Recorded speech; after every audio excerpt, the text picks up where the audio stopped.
o Arthur me disse que tinha galera pedindo para falar sobre escatologia, e eu logo perguntei para ele se o pessoal estava preocupado de casar antes de Jesus voltar, alguma coisa do tipo, antes de acabar as coisas. Talvez seja esse o motivo aí da gente estudar escatologia. Então, a ideia é a gente começar a conversa hoje, e eu vou deixar vários fios soltos na nossa conversa de hoje para que você volte semana que vem, tá bom? E na semana que vem eu deixo outros fios soltos para que você volte na última semana, porque assim, escatologia é um evento atrás do outro, um monte de coisa. Então não adianta, não dá para entregar tudo hoje, são várias informações também. Não vai ser só uma cara de aula, que o negócio chato, a ideia é que vocês participem também, que vocês tenham as perguntas, que vocês anotem, pensem sobre isso. E eu também vou levantar algumas participações com vocês aqui. Por isso, a primeira coisa que eu quero é que você pega o seu celular aí e aponta para esse QR aí, tá bom? Se você está num lugar ruinzinho aí. O Arthur pediu para avisar que tem prancheta lá no fundo, se você é old school e quer anotar no papel, tá bom? Levanta a mão que esses lindos e cheirosos vão chegar e levar para você aí.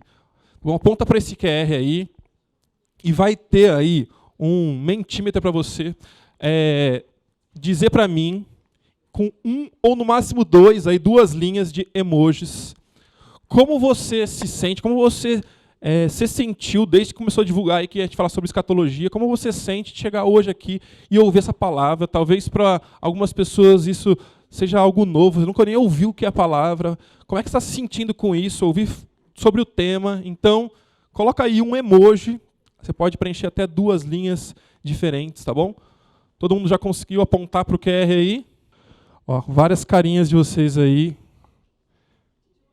O Johnny escreveu Johnny. Muito bom. Entendeu a dinâmica bem. O emoji, como ele se sente, como você se representa quando eu vou falar sobre escatologia. Bom, pelo jeito, olha lá, tá vindo muita coisa. Tem alguém que está achando que vai morrer na escatologia aqui, caveirinha, anjinho, esse é crente. O diabinho, pensa no diabinho.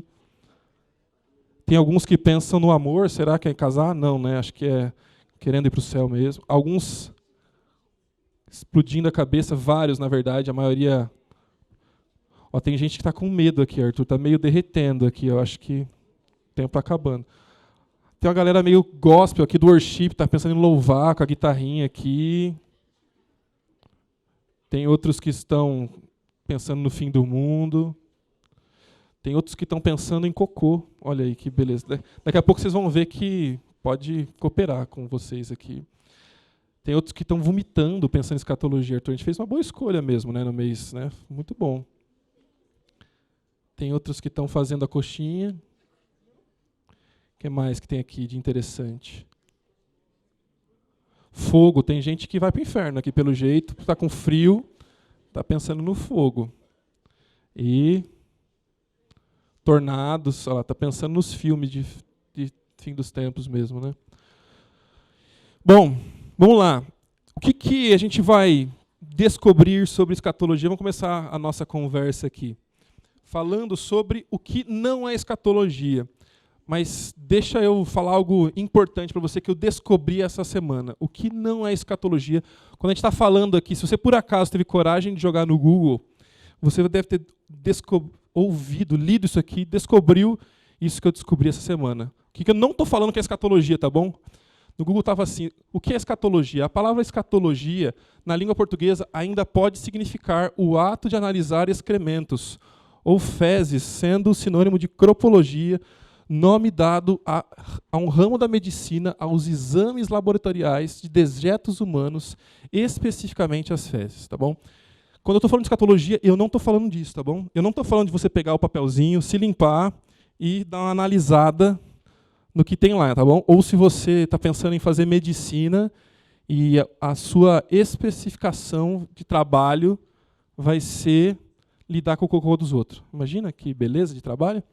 Escatologia não é isso, tá bom? Se por acaso você jogou na internet essa semana, eu não quero falar de cocô aqui nos próximos dias, tá bom? Não pergunte sobre isso. Mas também, o que não vai ser escatologia que a gente vai estudar esses dias aqui? Primeiro de tudo, eu quero dizer que a escatologia que a gente vai falar aqui não é só sobre o final dos tempos. Alguns aqui já começam a falar de final dos tempos, já começam a pensar nos filmes que vocês assistiram. Que filme você lembra aí que fala de final dos tempos, que vem atualmente pensando, cara, vai acabar o mundo, vai ser meio assim. 2012. Cara, 2012 o bicho está acabando e aí sobra só alguns. O que mais? Impacto Profundo? Impacto. Tá, sessão da tarde, olha aí. Tem gente velha aqui, né? Tem gente que não sabe nem o que é sessão da tarde, meu. Deixados para trás. Quem assistiu Deixados para Trás e pensa no final dos tempos meio Deixados para Trás? Tem outros aí. O que mais vocês lembram que entrega final dos tempos? Simpsons. Perfeito, tá vendo? Se você pensa no final dos tempos igual o Simpsons, está 100% errado. O que mais? Hã? Mad Max. Final dos tempos, assim, meio... aquele do Will Smith. Como é o nome daquele do Will Smith? Eu Sou a Lenda, tudo acabando. O livro de Eli também está tudo acabando e sobra menos gente, a cura, esses filmes todos. Se você pensa em escatologia só comparando com os filmes, e eu acho que vai ser mais ou menos assim, não é disso que a gente vai falar aqui, tá bom? A gente vai falar aqui de escatologia bíblica, a gente vai olhar para a Bíblia para ver sobre o final dos tempos. Também, eu não vou falar sobre teoria da conspiração, tá bom? Escatologia não é os Illuminati, a galera do chapeuzinho de alumínio, que fica pensando como vai ser lá no final dos tempos, não. E com uma conspiração mundial, onde todas as coisas vão acabar, vai surgir um governo Não, gente, não tem nada a ver com isso, tá bom? Não é isso que a gente vai conversar aqui esses dias. Não hoje, nem nas próximas semanas. Também... escatologia, e eu acho que você já deve ter pensado sobre isso, ou ouviu alguém falar sobre isso, possivelmente, que escatologia é um assunto só para teólogo. Teólogo é o cara que faz teologia, o cara que vai para o seminário, o cara que se matricula num curso superior de teologia, e esse cara tem que saber de escatologia. Eu não, eu sou só um crente que vou na igreja, sou voluntário, sou baterista, né? Então você acha que não precisa estudar escatologia. Não. Isso aqui não é assunto só para algumas pessoas da igreja, para algum grupo específico, mas é assunto para todos nós. Não é um assunto só sobre o futuro. Ué, peraí. Não é um assunto que vai falar sobre o final dos tempos? É sobre o final dos tempos. Mas o final dos tempos tem influência para nós hoje. E, na verdade, esse assunto final dos tempos não está desde 2023, em julho. A gente está ouvindo disso desde que Jesus estava entre nós, entre a humanidade. Então a gente já está lidando, e não é um assunto só do futuro que a gente fica aguardando. E por último, também não é só sobre sistemas escatológicos. Se você não faz a menor ideia do que é escatologia, talvez isso aqui seja algo que você nunca ouviu falar. Mas se você tem alguma noção do assunto, você já deve ter ouvido falar sobre sistemas escatológicos. Ah, você é um amilenista, você é um pré-milenista, você é um pós-milenista, você é um pré-milenista pré-tribulacionista, você é um pré-milenista pós-tribulacionista, você é um pré-milenista mesotribulacionista. Tá bom?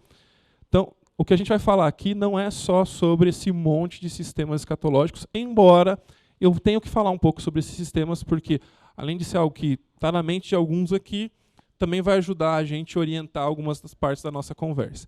Por isso, eu um tempo atrás decidi organizar esse meme aqui que diz que o que as pessoas normalmente pensam que é escatologia, elas colocam lá os sistemas. Ah, é pré-milenismo, é amilenismo, é pós-milenismo. E o que realmente é um monte de temas que estão dentro da Bíblia. De uma maneira um pouco mais simples, o que é escatologia, então? Escatologia é simplesmente a doutrina das últimas coisas. Quando a gente vai olhar na Bíblia, aparece a palavra escatom. Escatom é de onde vem a nossa palavra escatologia. Nessa primeira parte ali, a parte escatom está ali no escato, e depois a gente vai lá para o logia, que você sabe bem, da biologia, da geologia, da pneumatologia e todas as logias que você já estudou na escola e estudou na faculdade. Aqui temos escatologia, que é simplesmente o estudo das últimas coisas. E quando começam as últimas coisas, há vários sinais que a gente vai encontrando aí na história. Só que escatologia é o tema grande. Quando a gente vai estudar a Bíblia, a gente vai vendo textos e entendendo o que está lá dentro do texto. E à medida que a gente vai entendendo coisas que estão nos textos, a gente vai organizando alguns temas. Você organiza o tema, o que a Bíblia fala sobre Deus. Tem coisas que a Bíblia fala sobre Deus que está lá em Gênesis, lá no começo da Bíblia. Tem coisas que a Bíblia fala sobre Deus que está lá nos Salmos, está lá em Mateus, está lá em Apocalipse. Então a gente organiza tudo isso e fala sobre o assunto Deus na Bíblia. A gente fala sobre o assunto igreja na Bíblia. A gente fala sobre o assunto Jesus na Bíblia, sobre o assunto salvação na Bíblia. Quando a gente vai falar sobre o assunto das últimas coisas na Bíblia, a gente chama esse assunto de escatologia. E debaixo do assunto escatologia, aí tem um monte de tema. Aí tem assuntos como céu, inferno, morte, ressurreição, juízo final, salvação, condenação, profecia, reino, tribulação, arrebatamento, galardão, milênio, estado eterno e volta de Cristo e tantos outros temas que estão dentro desse tema maior chamado escatologia. À medida que a gente vai tendo os nossos assuntos sendo desvendados, conversados aqui desde hoje até as próximas semanas, a gente vai tocar em cada um desses subtemas aqui. Eu não vou falar de todos eles hoje, obviamente, mas a gente começa a conversar de alguns destes hoje e termina nas próximas 2 semanas. E agora você vai participar comigo mais uma vez. Pega de novo aí o seu celular e aponta para esse QR Code. E agora eu quero te forçar a pensar e responder o que você pensa sobre alguns dos temas de escatologia. Inclusive, você vai ser obrigado a colocar o seu e-mail aí, porque eu quero que você receba isso, para que depois você compare. Você daqui 3 semanas não vai lembrar o que você respondeu. Então você vai saber daqui 2 semanas, né? Vai lembrar o que você escreveu. Então você vai ter isso aí para ver, poxa, será que eu estava certo, mais ou menos certo? Então você vai ter algumas perguntas. E a última dessas perguntas que está aí no formulário para vocês é um lugar que você pode colocar algumas perguntas que você tem, dúvidas que você tem. Pode colocar mais de uma. Então eu quero que você escreva mesmo, dê um tempinho para isso, dê atenção aí preenchendo esse formulário. E daqui a pouquinho a gente volta falando sobre alguns dos temas de escatologia. Então pensa aí, responde. São poucas perguntas, mas dê atenção aí para cada uma delas. Vai ter um e-mail, mas eu não preciso saber não. Não, eu não vou divulgar a resposta de ninguém. Na verdade, eu vou ter um e-mail que vai estar vinculado para vocês receberem, só isso, tá bom? Mas pode colocar as piores bobagens, do tipo, será que eu vou casar antes de Jesus voltar? Pode colocar. Que daí o Arthur vai dizer se você vai casar antes de voltar. Se você está com medo, o Arthur está ali de joelho orando para você casar antes de Jesus voltar. Vai lá, vai preenchendo. Vou dar uns momentinhos para você escrever. A gente vai começar a nossa conversa falando sobre os sistemas escatológicos, não porque sejam os mais importantes, mas eu quero entregar daqui, porque a gente tem outras coisas que eu acho que vai ser bem importantes depois. Mas olha comigo essa citação aqui na tela, por favor. Marcos Granconato disse o seguinte: muitos crentes ficam confusos acerca dos eventos que Deus determinou que tomassem lugar no futuro. Isso não é sem motivo. Com efeito, a Bíblia apresenta certa obscuridade no tocante a essas questões, o que fez com que surgissem posições escatológicas distintas, mesmo entre os teólogos mais sérios e zelosos. O que ele está dizendo é que tem crente, tem pastor, tem estudante de teologia, tem gente muito gabaritada que tem opiniões diferentes sobre o assunto. Gente muito envolvida com a igreja, gente muito piedosa mesmo, muito comprometida com Deus, que pensa de forma diferente. Por quê? Porque a gente tem o assunto na Bíblia, mas ele não é tão claro, tão organizado assim. Além disso, ele continua dizendo o seguinte: ainda assim, é inegável que existem certos elementos que claramente compõem o quadro bíblico escatológico. Tem alguns daqueles temas que eu apresentei para vocês que são claramente assuntos que estão dentro do guarda-chuva maior de escatologia e são aceitos pela maior parte dos estudiosos da palavra como eventos preditos na Bíblia. É verdade que os estudiosos nem sempre estão de acordo quanto à ordem cronológica em que esses eventos irão acontecer. Porém, mesmo em meio a essa divergência, é perfeitamente possível delinear os contornos de uma escatologia bíblica saudável, nutrindo a firme esperança de um final glorioso para a história, no qual Deus reinará absoluto e será tudo em todos. O que ele está dizendo é que tem assuntos que todo mundo concorda, ainda que a gente não concorde com a ordem que essas coisas vão acontecer. Todo mundo sabe que morte está ligado ao tema de final dos tempos, o tema de escatologia. Todo mundo acredita que existe e que a Bíblia fala sobre céu. Todo mundo acredita que a Bíblia fala sobre inferno. Ainda que tenha opiniões diferentes, como as coisas funcionam, quando isso vai acontecer, mas a maioria dos estudiosos da Bíblia entende assim. Todos entendem que vai ter a volta de Jesus, que vai ter o governo de Jesus, mas a forma como que isso vai acontecer é um pouco diferente em várias posições. E agora eu vou começar a apresentar como esses sistemas acontecem, como os principais grupos pensam sobre isso. Mas é muito importante dizer o seguinte: nem todo mundo que pensa dentro de um sistema ou dentro de um grupo que pensa de um certo jeito pensa igual. Seria mais ou menos assim. Todo mundo é do time do Corinthians, por exemplo, como eu e o Arthur lá. E tem outra galera que é do time da porcada, entendeu? Tem dos palmeirenses lá. E tem a galera que é do São Paulo, por exemplo. São times, gente que é de um grupo, de uma escola que pensa de uma forma parecida. Só que você bem sabe que dentro desse grupo nem todo mundo pensa igual tudo, certo? Tem gente que torce pro Corinthians que acha que tem que jogar com o Renato Augusto machucado, porque faz diferença. Tem gente que acha que tem que jogar com 3 zagueiros, tem gente que fala, não pode jogar de jeito nenhum. Tem gente que é do Palmeiras e pensa, não, tem que vender o avião. Tem gente que pensa, não, tem que ficar com o avião. E aí é assim. Então, dentro de um grupo, não necessariamente todo mundo que está mais próximo daquilo pensa exatamente igual, mas tem um tema maior que une essas pessoas. Faz sentido o que eu estou falando? Deixa eu apresentar para vocês, então, agora os sistemas. E se você pensa que o final do mundo vai ser mais ou menos assim, se eu pedisse para você descrever, como se fosse um filme, está acontecendo a vida agora, e aí, como é que vai ser? Qual vai ser a próxima cena? Qual vai ser o próximo capítulo? E depois disso, qual é o próximo capítulo? Se você descreveria mais ou menos assim, você se encaixa nesse primeiro sistema que eu vou apresentar para você. Então, se você crê o seguinte: Jesus morreu, ele ressuscitou, ele subiu, ressuscitou, ele ascendeu aos céus, ou ele subiu para os céus, e aí começou a bagunça. Começou a vida da igreja. Aí você lê lá o Novo Testamento, você vê a igreja surgindo, a igreja se espalhando, e aí a gente está há 2000 anos vivendo isso. Então você entende que está acontecendo o governo de Cristo já. Jesus já está reinando, e está reinando no coração das pessoas. E este reino é presente na era da igreja. Todo esse tempo Jesus está reinando plenamente durante esse tempo. E também a tribulação, ou seja, o sofrimento já está acontecendo hoje. Por quê? Porque na história da igreja tem um monte de sofrimento. Eu sofro, o outro sofre, tem lugares que estão sofrendo mais, tem momentos da história que já sofreram mais. Se você acredita que esta é a tribulação que foi anunciada e prometida na Bíblia, e aí, depois disso, vai ter uma rebelião final, onde vai acontecer que vai ter um monte de gente contra, e o negócio começa a ferver e tal, e aí vem o julgamento final.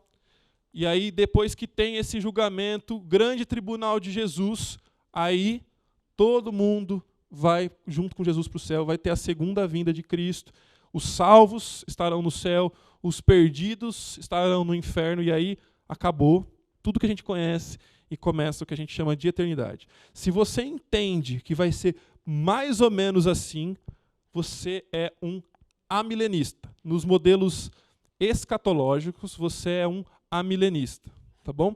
Isso aqui é o grupo comum de quem é bastante reformado. Se você, de alguma forma, tem uma tradição presbiteriana, por exemplo, isso aqui é mais comum entre os reformados, tá bom? É bem comum, inclusive, pensar dessa forma. Um argumento fortíssimo para ser um amilenista é o Nicodemos é amilenista, tá bom? Então, se você sabe quem é o Augusto Nicodemos, ele é amilenista, ou outros assim também da tradição reformada são amilenistas. Agora, isso aqui não parece muito com como eu penso que vai ser o fim de tudo. Eu penso que vai ser mais ou menos assim. Jesus morreu e ressuscitou e subiu aos céus. Aí passou 40 anos, Esses daí são chamados últimos dias. Aí teve a primeira e maior e grande tribulação, que foi derrubado o templo. Isso aconteceu mais ou menos ali no ano 70 depois de Cristo. Aí, a partir daquele 70 depois de Cristo, as coisas começaram a melhorar. E aí Jesus, já governando no coração das pessoas, começou esse domínio sobre todas as coisas. E aí, no meio da história, vai acontecer uma conversão maciça de judeus, muitos judeus vão se converter. E aqui as coisas começam a melhorar muito, até que acontece a tal rebelião final, acontece o julgamento final, também a segunda vinda, a ressurreição, e aí os salvos vão para o céu, os perdidos vão para o inferno. Se você crê dessa forma aqui, você é um pós-milenista. Daqui a pouco eu falo um pouco mais sobre cada um deles aqui, destacando algumas coisas. Mas você percebe que o gráfico ficou um pouco diferente do outro? Aqui tem alguns destaques diferentes. Agora, se para você também Jesus morreu, ressuscitou e ele foi para os céus, aí começou um tal chamado reino inaugurado. Aí a gente está vivendo a história da igreja, a igreja está anunciando Jesus para todo mundo. E aí chega um momento da história, e tem aquela primeira barrinha ali, que começa o que a gente chama de grande tribulação. Aí o bicho pega. Aí a igreja está passando por isso, o povo de Deus está passando por isso, começa um momento que é muito pior do que qualquer coisa que a gente consegue imaginar, chamada grande tribulação. Aí, o que acontece? Tem um arrebatamento. Jesus aparece, Jesus vem na segunda vinda, ele leva a igreja, mas imediatamente após isso, Jesus desce com a igreja para reinar, e aí ele reina por 1000 anos, e aí estamos falando de 1000 anos, na maioria desses que creem nesse grupo aqui, 1000 anos literais. Depois que Jesus reina com o povo de Deus, com aquele povo dele, durante esses 1000 anos acontece a rebelião final. Lembrando que aqui, quando Jesus volta, já tem uma primeira ressurreição de alguns que são aqueles que já morreram com Jesus. Ali tem a segunda ressurreição para o julgamento final. E depois daquele momento, quem estava com Jesus vai para o céu, quem não se converteu está no inferno. E é assim que se crê quem é um pré-milenista histórico. Tá bom? E o último modelo que eu vou mostrar para vocês é algo assim também. Aqui Jesus morreu, Jesus ressuscitou, foi para os céus e inaugurou o tempo, que a gente chama de tempo da igreja, esse reino foi inaugurado. Aí, em certo momento, a igreja vai ser raptada. A gente chama isso de arrebatamento. Ainda que alguns acreditam que se pareça mais com o deixados para trás, outros que vai ser visível, não vai ser tão escondido assim, mas a igreja some. E aí vai ter a grande tribulação. Aí, para esse grupo, a igreja não passa pela tribulação. Esse grupo aqui é pré-tribulacionista. A igreja está fora e aí começa um caos que nunca aconteceu nada parecido na história. Isso dura aproximadamente 7 anos para a maioria dos que creem nesse modelo. E aí, Jesus, então, que apareceu nos ares, agora de fato ele volta e agora ele passa a governar aqui na terra. E aí ele está aqui reinando por 1000 anos literais. Aí acontece a rebelião final, acontece o juízo final e a ressurreição dos perdidos também acontece ali para esse juízo final. E aí o povo de Deus, céu, o povo contra Deus, inferno, e vai por toda a eternidade assim. Se você crê mais ou menos assim, você é um pré-milenista dispensacionalista, e eu acrescentaria aqui que você é um pré-milenista pré-tribulacionista, porque você entende... desconecte. Se desconectou, já era. Aí a tribulação acontece antes do milênio. Em outras palavras aqui, não graficamente, mas de uma outra forma para você ver. O amilenista não acredita que vai ter um milênio literal, ou seja, 1000 anos literais que Jesus vai estar aqui literalmente governando na Terra. Eles não acreditam nisso. Eles acreditam que a tribulação já está acontecendo, o sofrimento que existe no mundo, o sofrimento que muitos cristãos passam, a perseguição que está acontecendo, já é o sofrimento chamado de grande tribulação. E para eles, não há uma distinção entre Israel e igreja. Israel, o povo de Deus lá do Antigo Testamento, igreja, este que foi implantado por Jesus ali no Novo Testamento, esses dois grupos na verdade, é o mesmo grupo. Israel é a igreja do Antigo Testamento, a igreja é o Israel do Novo Testamento. Só há uma continuidade ali, que agora basicamente muda de nome, porque agora eles creem em Jesus. É claro que Israel no Antigo Testamento tinha uma expectativa no Messias, e basicamente é assim que eles acreditam. Lembrando que esse aqui é o grupo dos mais reformados aqui, e aqui tem várias implicações disso. Se você é lá dos pós-milenistas, o segundo grupo, a era presente, então em algum momento está vivendo a vida da igreja, e aí começa em algum momento o milênio. Não é tão claro, não é tão marcado isso, mas acontece. Esse grupo aqui, ele também entende que a tribulação já está acontecendo. O sofrimento que a gente vê no mundo já é essa tribulação prometida por Jesus. Também não há uma distinção clara entre Israel e igreja, um pouco diferente do milenista que diz que é a mesma coisa, aqui não há uma distinção muito clara, mas esse grupo tem um destaque aqui. Eles acreditam que o mundo está melhorando. Eles têm uma visão otimista das coisas. Que o mundo era muito pior, muito caótico, que pouca gente cria de fato em Deus, que pouca gente cria em Jesus, e à medida que as coisas vão acontecendo, mais gente vai crendo em Deus, o mundo vai sendo cada vez mais governado e influenciado por Jesus e pelos seguidores de Cristo.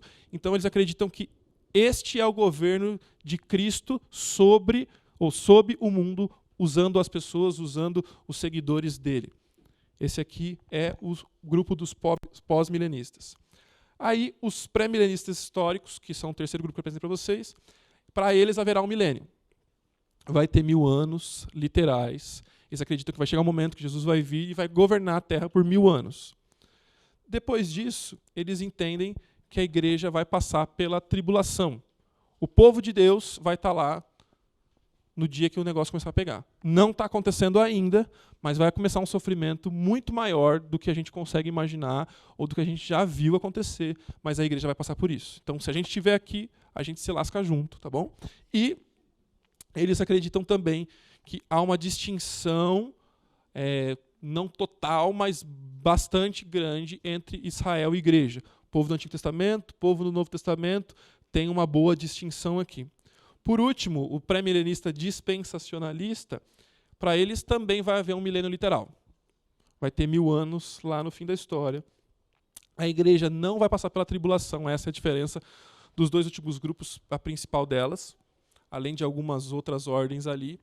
E também há uma completa distinção entre Israel e igreja. Israel é Israel, igreja é igreja, e aí eles são grupos diferentes, Deus vai tratar de formas diferentes. Israel trata a igreja e cada um tem uma forma como Deus vai lidar no final dos tempos também. Isso aqui é para sistematizar um pouco do que a gente acredita, e eu vou falar sobre cada um daqueles temas, alguns hoje e outros nas próximas semanas. Mas deixa eu colocar para vocês algo que eu acho muito importante, porque, infelizmente, muitos focam só no sistema, e eu acho que tem coisas que a gente esquece quando a gente foca no sistema.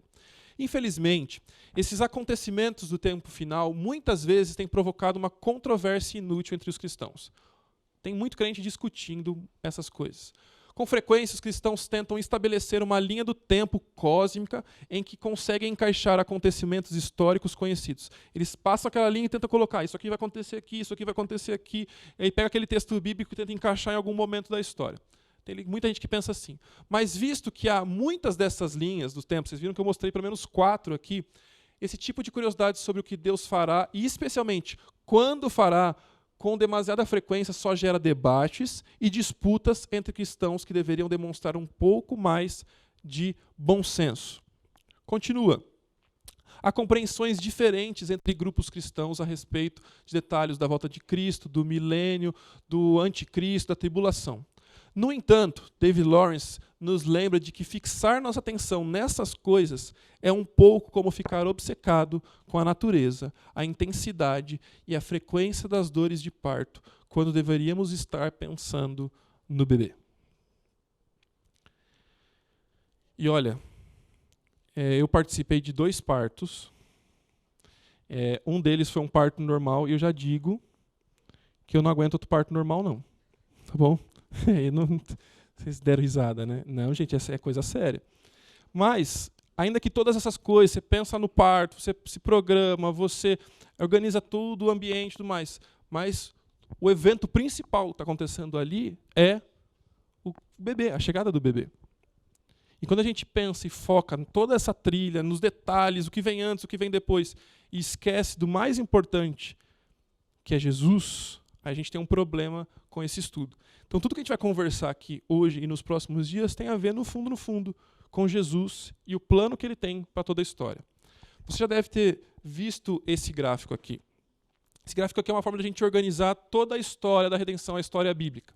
Deus criou todas as coisas, Deus criou as coisas perfeitas, Deus criou a natureza, Deus criou o universo, Deus criou a humanidade, Deus criou o primeiro casal para dar tudo certo.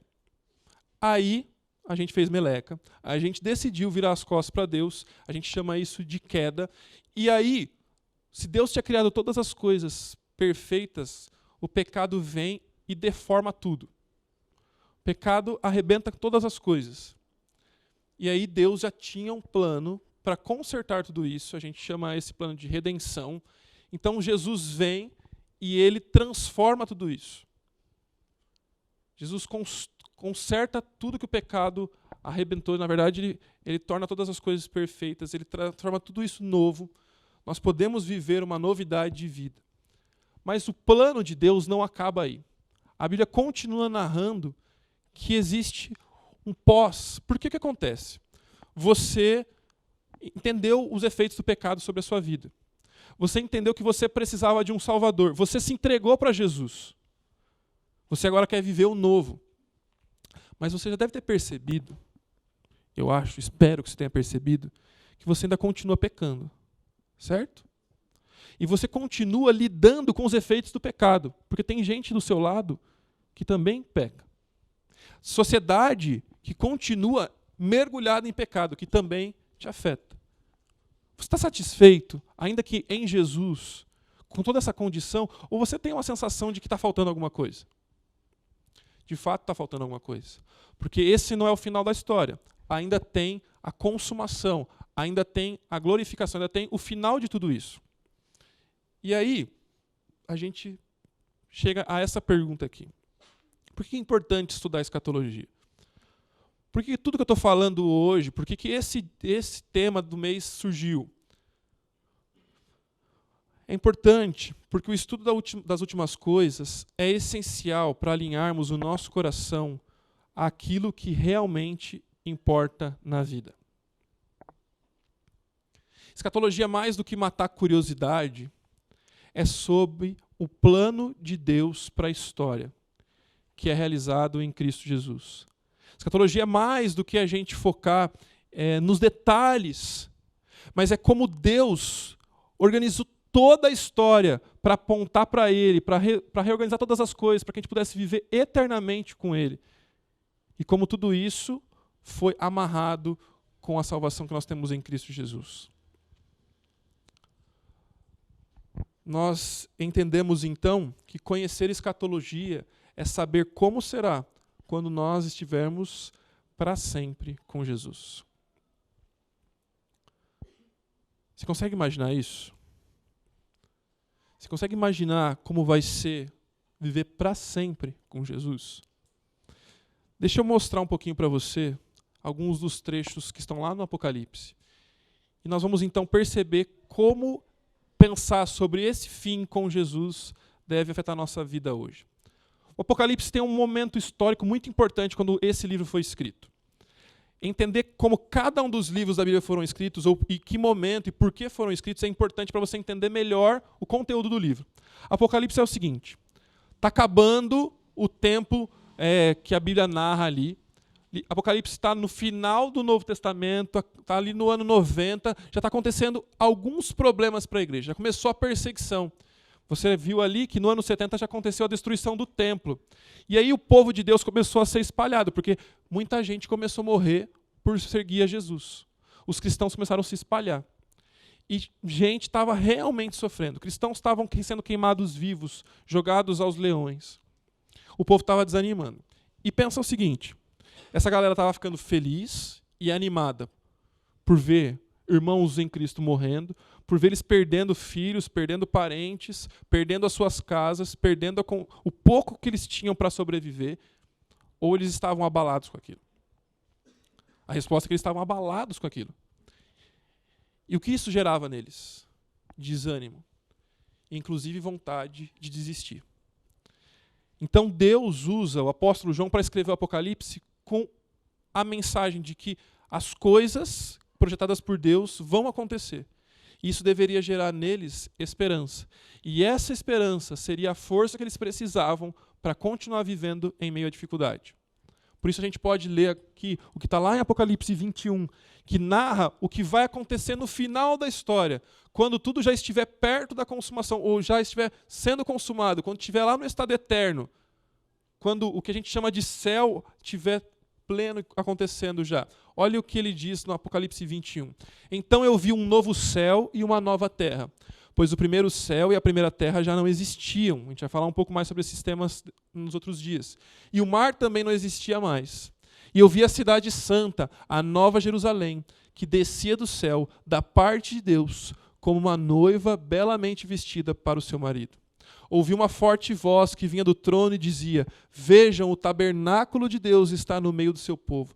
Deus habitará com eles, e eles serão seu povo. O próprio Deus estará com eles.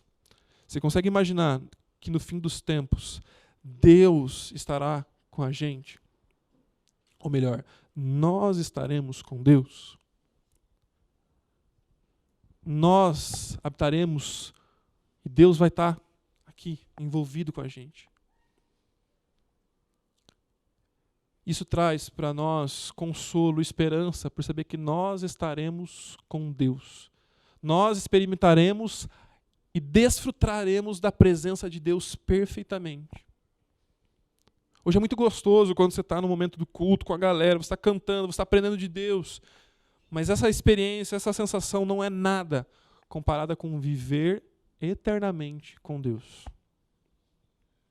Pensar sobre o final dos tempos, para aqueles que se entregaram a Jesus, é pensar sobre o dia que nós estaremos juntos do nosso Senhor. Isso te traz esperança?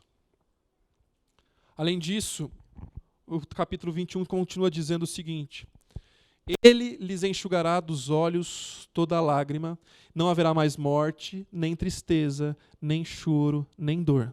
Todas essas coisas passaram para sempre.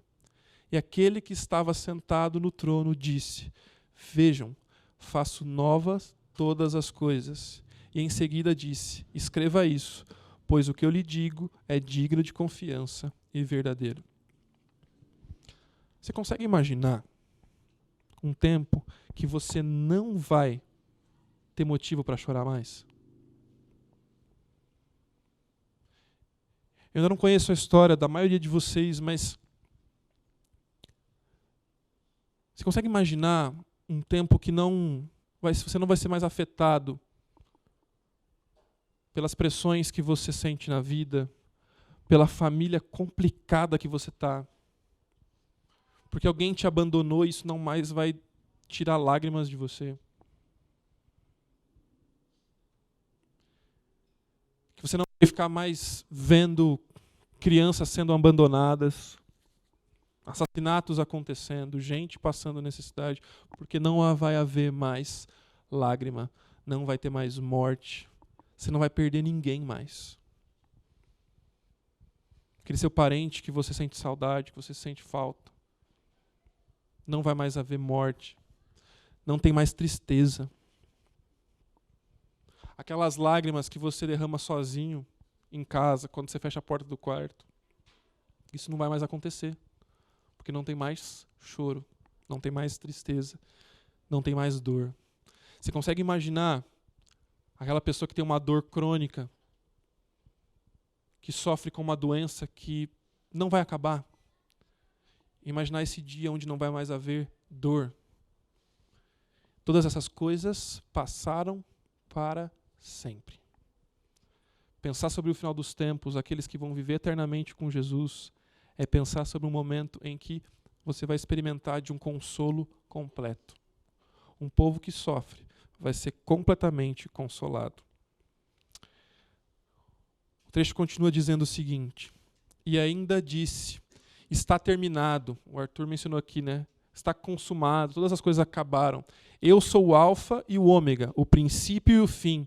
Aquele que tiver sede, darei de beber gratuitamente das fontes da água da vida. O vitorioso herdará todas as bênçãos, e eu serei o seu Deus, e ele será o meu filho. Você consegue imaginar que esse mundo quebrado vai ser restaurado completamente? Que as coisas que não funcionam vão funcionar perfeitamente? Que o plano, como Deus idealizou, vai funcionar perfeitamente? Eu sei que eu estou levantando algumas bolas e provocando alguns sentimentos também, mas a ideia para esse nosso primeiro encontro é que você pense sobre o final dos tempos como esse lugar de esperança, como esse lugar de anseio de experimentar de fato a presença de Deus para sempre. E a nossa conclusão é que onde nós depositamos a nossa esperança vai determinar pelo que nós vivemos hoje. Se o que você tem de mais importante é algo dessa vida, você vai gastar energia buscando isso. Você vai se empenhar por isso. Agora, se a tua maior esperança é viver eternamente ao lado de Deus, se o teu maior anseio é experimentar esse lugar chamado céu, onde não vai mais haver choro, não vai mais haver tristeza, não vai mais haver nenhum sofrimento, não vai haver mais nenhuma dor, quando você lida com os problemas de hoje, eles são tão menores, porque eles são passageiros, perto de uma eternidade ao lado de Deus. Então, pelo que você vive hoje, é determinado por aquilo que é a sua maior esperança. A sua maior esperança é mais recursos, menos sofrimento. Você vai ser guiado por isso. Agora, se o seu maior anseio é estar do lado de Deus, você vai ser guiado dessa forma também. Em segundo, estudar escatologia é anunciar o novo mundo perfeito com Jesus. Esse mundo não é perfeito. E nós vamos experimentar um mundo perfeito com Jesus. E por último, nós precisamos viver com os olhos na eternidade. E aí a minha pergunta para você é: você vive pelo que é passageiro ou você vive pelo que é eterno? Você vive por coisas que passam? As brigas que você se envolve estão baseadas em coisas que daqui alguns minutos, horas, alguns dias vão passar? Você está mesmo preocupado com alguns projetos que daqui 5, 10, 15 anos não vão ser mais tão importantes assim? Ou você vive por aquilo que é eterno, por seu relacionamento com Deus, por Cristo Jesus, que é o Senhor da sua vida? E aí todas as outras coisas caem tanto na prateleira dos valores, porque Jesus é aquilo que você mais valoriza na vida. Bom, essa é a nossa primeira conversa.